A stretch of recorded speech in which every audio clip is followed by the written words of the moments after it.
2025 আসন্ন বিহার বিধানসভা নির্বাচনে মিমের দেওয়া 24টি বিধানসভা আসনের মধ্যে মিম নির্বাচিত হয়েছে 5টি বিধানসভা আসনে।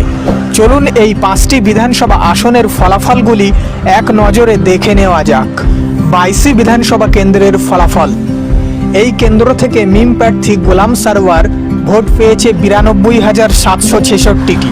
বিজেপি প্রার্থী বিনোদ কুমার ভোট পেয়েছে 65,515টি। আরজেডি প্রার্থী আব্দুস সুবহান ভোট পেয়েছে 56,000। 22 বিধানসভা কেন্দ্র থেকে মিম প্রার্থী জয়ী হয়েছে 27,251 ভোটে। বাহাদুরগঞ্জ বিধানসভা কেন্দ্রের ফলাফল। মিম প্রার্থী তৌসিফ আলম ভোট পেয়েছে 87,315টি।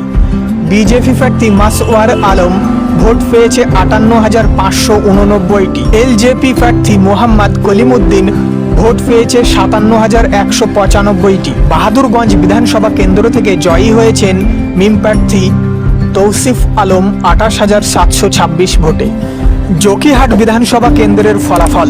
জকিহাট বিধানসভা কেন্দ্রে মিম প্রার্থী মুর্শিদ আলম ভোট পেয়েছে 83,737টি। জেডিইউ প্রার্থী মঞ্জার আলম ভোট পেয়েছে 54,934টি। জানসুরাজ পার্টির প্রার্থী সরফরাজ আলম ভোট পেয়েছে 35,354টি। জকিহাট বিধানসভা কেন্দ্র থেকে জয়ী হয়েছেন মিম প্রার্থী মোহাম্মদ মুর্শিদ আলম 28,803 ভোটে।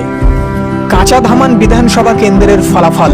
কাঁচাধামান বিধানসভা কেন্দ্রের মিম প্রার্থী সারওয়ার আলম ভোট পেয়েছে 81,860টি। আরজেডি প্রার্থী মুজাহিদ আলম ভোট পেয়েছে 58,839টি। বিজেপি প্রার্থী বীণা দেবী ভোট পেয়েছে 44,858টি। কাঁচাধামান বিধানসভা কেন্দ্র থেকে জয়ী হয়েছেন মিম প্রার্থী সারওয়ার আলম 23,021 ভোটে।